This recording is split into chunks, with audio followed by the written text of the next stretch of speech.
Bonjour, merci d'être avec nous pour cette émission qui est avant tout la vôtre, un espace de liberté de parole donné aux téléspectateurs qui souhaitent nous poser des questions. Et parmi ceux qui m'ont écrit, il y en a 3 qui ont accepté de venir, je les en remercie tout de suite. Et je vous présente tout de suite Guillaume Gailloni. Guillaume, bonjour. Bonjour. Vous êtes enseignant près de Gap, dans une jolie petite ville qui s'appelle Veynes. Alors Audrey, vous êtes créatrice, conceptrice de bande dessinée. Vous venez de créer votre première bande dessinée que j'ai vue qui est très belle. Merci et vous beaucoup. habitez Toulouse.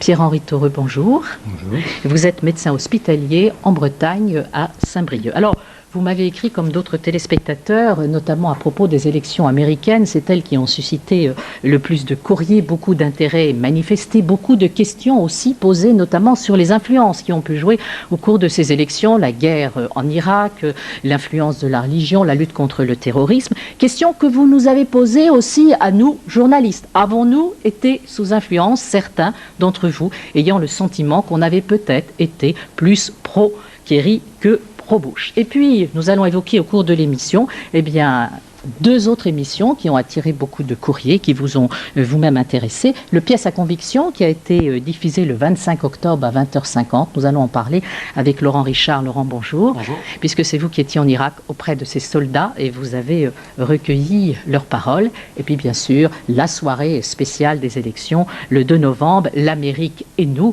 Et Christian Mallard, vous étiez, vous, bonjour, merci d'être là. Vous étiez en direct de Washington. Vous pourrez répondre à toutes les questions qu'on peut se poser par rapport à ces élections. Alors, si vous voulez bien, on va tout de suite revenir sur la première émission qui a suscité du courrier de votre part. C'était Pièce à conviction, diffusée, je vous l'ai dit, le 25 octobre à 20h50. Pour la première fois, des soldats à Bagdad, là où vous étiez, Laurent, ont parlé à visage découvert, tout en sachant qu'ils pouvaient prendre un certain nombre de risques.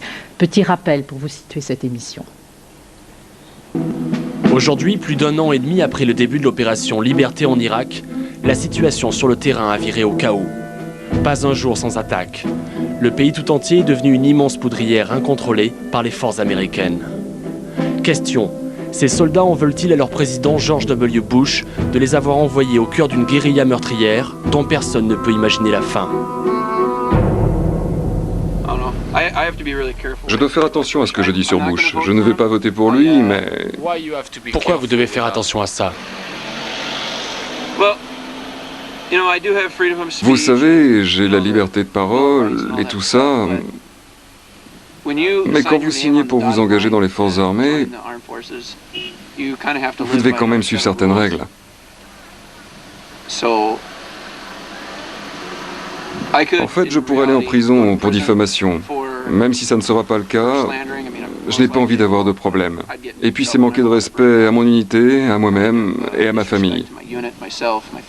Voilà, et puis ce reportage était suivi d'un deuxième reportage dans l'émission, tourné cette fois aux États-Unis par Marie-Pierre Courtelmont, à la rencontre d'Américains qui soutenaient Bush dans sa lutte contre le terrorisme et notamment dans son action en Irak. Le passage qu'on a choisi, pour vous rappeler un petit peu ce sujet, c'est John Cox. John Cox est un candidat républicain dans une élection locale et on le retrouve dans la campagne. C'était au moment d'un barbecue républicain. Écoutez ce qu'il dit.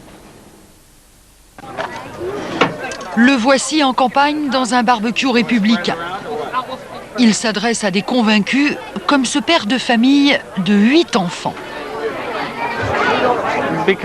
George Bush est du côté de la vérité et Dieu veut que nous soutenions cette vérité.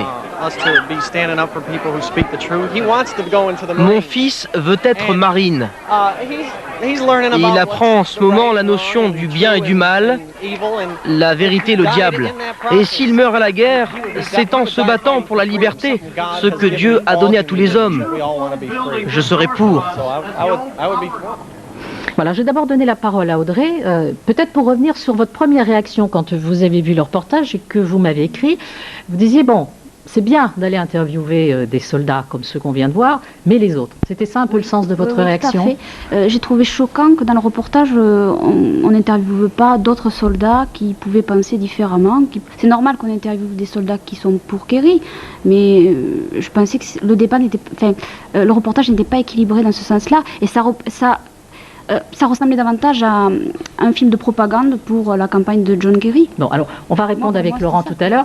Je ne sais pas s'ils étaient pro-Kerry. Ils se posaient peut-être plus des questions sur ce qu'ils faisaient là-bas. Moi, quand j'ai vu le Quand reportage. on vous entendait parler. Alors, Pierre-Henri Torreux, c'est un peu dans le même sens que vous êtes-vous intervenu en écrivant, en disant, mais en même temps, le sentiment qu'on exploitait peut-être quelque part la détresse de ces hommes. Oui, j'étais un petit peu gêné par ce reportage, pas tellement sur la forme, que j'ai trouvé excellente, mais effectivement sur le fond. Parce qu'à partir de 5 ou 6 témoignages de soldats, vous avez développé un point de vue, mais un seul point de vue, et il se trouve que ce point de vue recoupe ce que, en France, tout le monde pense. Alors, bon, ces soldats font un travail certainement très difficile actuellement, on l'imagine, mais je me suis demandé en quoi ça a porté à la réflexion en France, étant donné que presque tout le monde est déjà convaincu que l'intervention est néfaste. Alors, peut-être répondre Laurent, peut-être en expliquant les conditions dans lesquelles ça s'est tourné. D'abord, c'était affiché parole interdite, donc déjà, c'était en effet ciblé et annoncé comme tel. Comment vous êtes parti, vous, là-bas? Dans quelles conditions ça s'est tourné?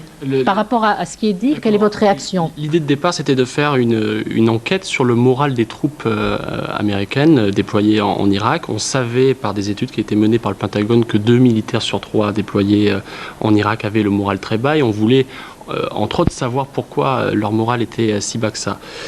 Ensuite, sur les questions de comment ça se passe un tournage dans l'armée américaine, on est toujours escorté par un officier de presse qu'on montre dans le reportage, et on s'est vite rendu compte les premiers jours de tournage que en présence de l'officier de presse, on avait toujours le même type d'interview, toujours le même type de réponse qui consistait à dire, et on le montre d'ailleurs dans le sujet, il y a déjà au tout début du sujet, on diffuse une succession d'interviews de soldats qui sont très contents de leur mission et très fiers de ce qu'ils font là-bas.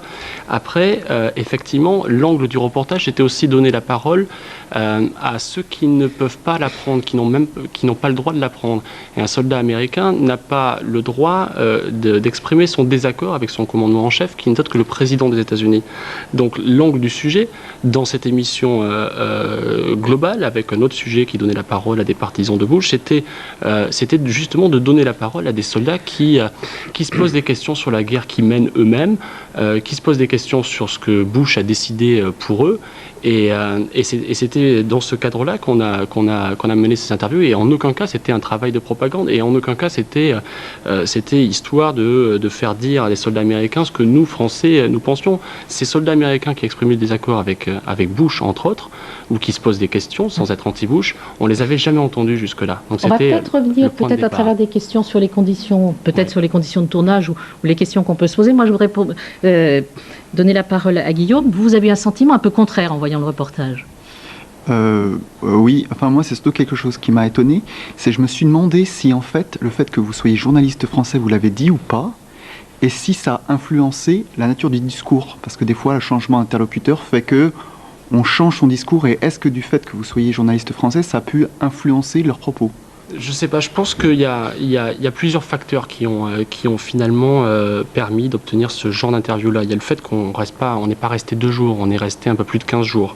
On est resté 24 heures sur 24 avec eux. Donc on dormait avec eux, on mangeait avec eux, on sortait en patrouille avec eux. La plupart du temps, l'officier de presse était là, et à d'autres moments, on s'est débrouillé pour tourner sans lui. On avait aussi presque le même âge aussi. C'est une armée jeune. On a passé beaucoup de temps avec eux, et les premières interviews étaient évidemment extrêmement différentes des interviews réalisées 2 jours après, qui étaient elles-mêmes extrêmement différentes des interviews réalisées 4 jours après. Donc après, le fait d'être français, peut-être, oui, et le fait que ce soit diffusé en France, peut-être que ça les a d'une certaine façon décontractés aussi. Je sais pas si après, devant un journaliste américain, ils auraient tenu des propos similaires.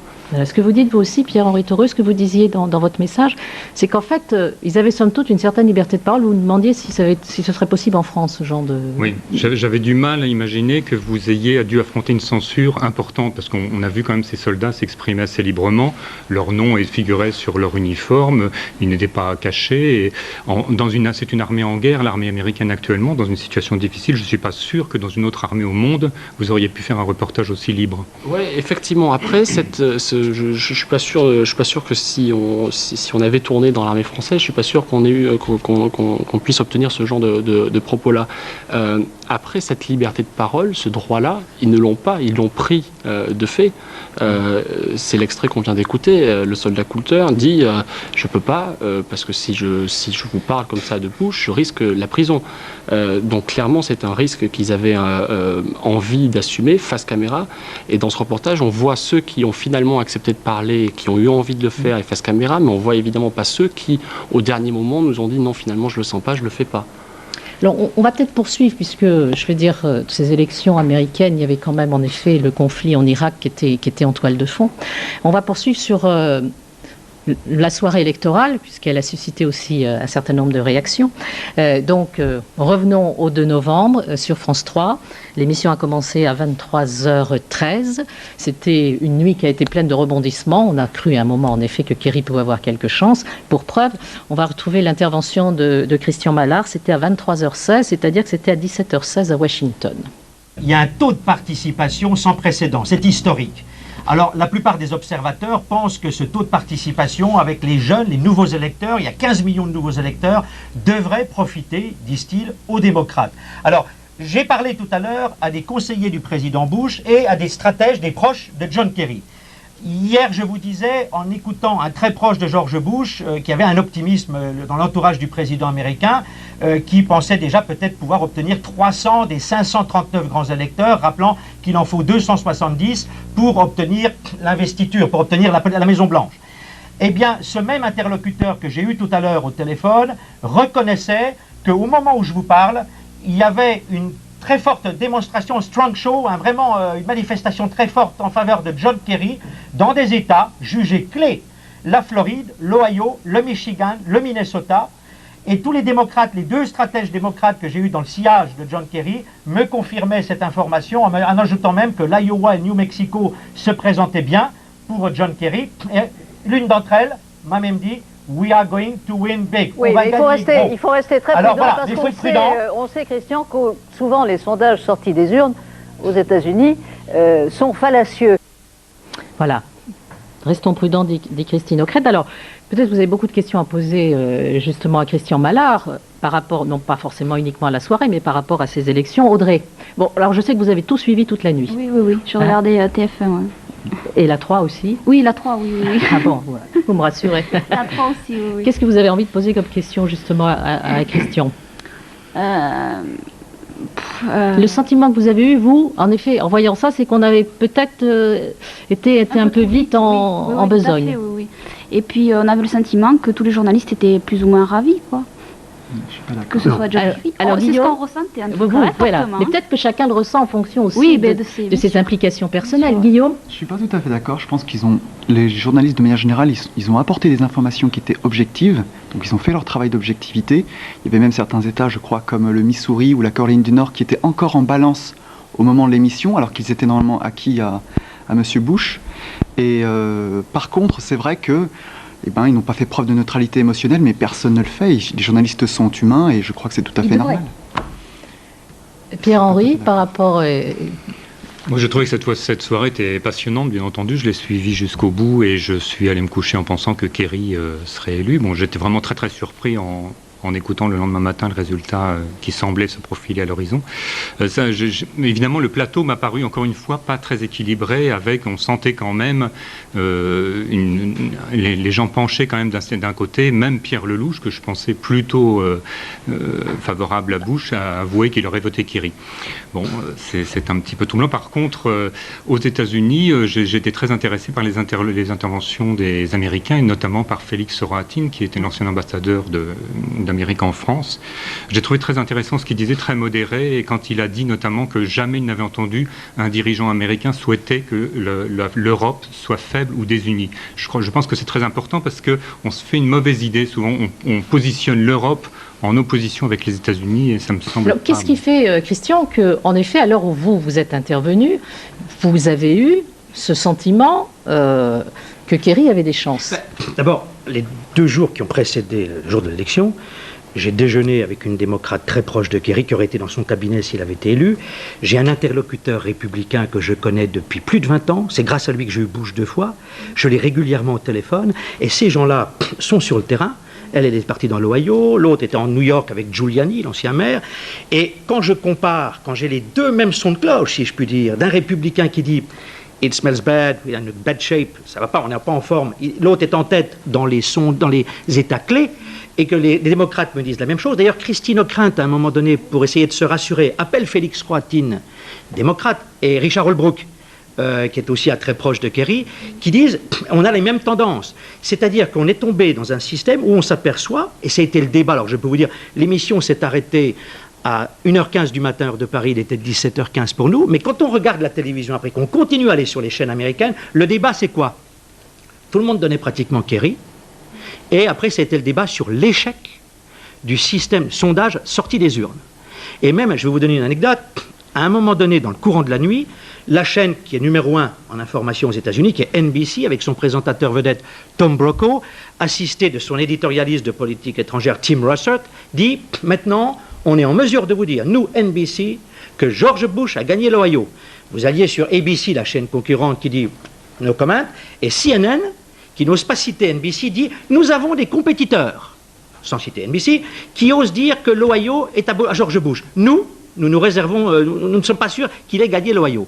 Alors, il y a eu la confusion totale, je peux vous dire, sur les chaînes américaines pendant une grande partie de la nuit. Moi, je n'ai dormi que 2 heures, j'ai rappelé mes interlocuteurs, j'ai senti les démocrates pas bien, et le républicain que j'avais m'a dit « We are going to win », et je l'ai senti complètement transformé, parce qu'ils avaient des vrais résultats qui confortaient leurs espoirs. Il y a 48 heures, on me donnait 300 grands électeurs pour Bush et 239 pour Kerry. On va peut-être poursuivre un petit peu la réflexion autour de ces élections, en voyant un peu le côté coulisses, comme on a l'habitude dans cette émission.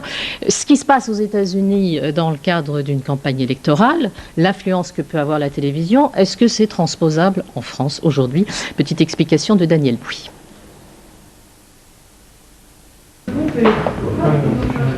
Que ce soit aux États-Unis ou en France, la vie politique se déroule pour partie sur les plateaux de télévision. Mais pourrait-on voir sur France 3 le même traitement de l'information que sur les chaînes de télévision américaines? France 3 pourrait-elle par exemple diffuser les spots publicitaires des candidats aux élections comme ceux qu'ont pu voir les téléspectateurs américains ces dernières semaines? Les soldats américains combattent en Irak. Les familles se démènent pour payer leurs soins médicaux. Des emplois partent à l'étranger. Au lieu de résoudre les problèmes, l'équipe Bush soutient une association qui attaque John Kerry. Des mensonges, des calomnies. Non, pas de spot publicitaire, c'est interdit. Donc, mais en revanche, parfois la campagne officielle, elle n'est pas aussi violente et aussi dénigrante par rapport au programme d'un autre candidat, mais le message peut être à peu près le même, mais non, la publicité c'est interdit. Donc, je pense que si on peut éviter que les partis achètent, parce que les partis les plus riches, on les connaît, c'est l'UMP, c'est le Parti Socialiste, ils ont déjà une exposition médiatique quand même, qu'on le veuille ou non, plus importante. Donc le système actuel, il est pas mal, et il permet surtout aux petits candidats d'avoir à un moment ou à un autre cette exposition. Il faudra recompter les voix, disent les démocrates. Aux États-Unis, les réseaux de télévision appartiennent majoritairement à de grands groupes privés. Ainsi, le financier Robert Murdoch a utilisé sa chaîne d'information Fox News pour militer ouvertement en faveur de la réélection de George Bush. Alors, la télé privée garante de la liberté? Senator Kerry's one or two major weak points that could be exploited. Is Kerry's involvement in a group that's inherently violent? John Kerry was scaring old people as usual. He does seem to agonize and flip-flop over and over and over again. Flip-flop on all these issues. Kerry's flip-flopping. Flip-flop. Flip-flops? Flip-flops. Flip-flops like crazy. On est libre, ce qui n'est pas le cas souvent d'une chaîne privée qui a un actionnaire à qui elle doit vraiment des comptes. On n'a pas de compte à rendre financièrement. Et enfin, on n'est pas irresponsable, on a un budget précis, etc. Mais on n'a pas des bénéfices à fournir, on n'a pas à faire aménager les intérêts des uns ou des autres. Je ne veux pas rentrer dans certains détails, mais j'ai vu parfois des reportages sur des chaînes privées qu'on n'aurait jamais diffusées sur le service public, jamais diffusées. N'y aurait-il rien de commun entre une campagne électorale sur les chaînes américaines et sur les nôtres? Pas si sûr. En coulisses, les spécialistes du marketing politique sont à l'œuvre des deux côtés de l'Atlantique. J'ai l'impression, même parfois plus, que les politiques et les communicants, puisqu'ils sont entourés en période de campagne, ils ont non pas un temps d'avance sur nous, mais Ils contrôlent de plus en plus tout ce qu'ils font. Les candidats maintenant emploient des agences, des conseillers en communication qui à la limite sont là pour nous dire où il faut poser la caméra. C'est eux qui choisissent l'angle pour filmer. On est prisonnier de leur com et on peut difficilement en sortir. En France, les prochaines élections auront lieu dans 3 ans. Le temps de peaufiner les stratégies électorales, mais aussi d'affûter les questions des journalistes. Audrey, vous avez beaucoup regardé les chaînes américaines, vous avez beaucoup regardé CNN. Justement, comment vous avez-vous ressenti cette campagne électorale? Est-ce que c'est quelque chose que vous souhaiteriez voir transposé en France ou pas du tout? Au niveau des spots pro-Bush et pro-Kerry qui se sont faits durant cette élection, ici on a dit que c'était particulièrement méchant, etc. Moi j'ai pas trouvé ça particulièrement méchant. Contrainte Kerry de girouette, ça me paraît pas trop méchant. Et contrainte de Bush autrement aussi? Oui, bon, ça, non, c'était pas. Je trouvais que c'était une campagne. Ça vous gêne pas? Non, ça me gêne pas. Et si ça venait en France, est-ce que ça vous gênerait? Non. Non. Non, pas vraiment. Non. Et Guillaume? Moi, je m'interroge surtout pour savoir où est le message à ce moment-là des hommes politiques, où est leur vrai message, ce qu'ils veulent faire passer, si finalement ça se résume à des stratégies de communication qui suivent les unes derrière les autres, bien rodées. Finalement, l'électeur va être trompé systématiquement et la démocratie n'en sortira pas grandie.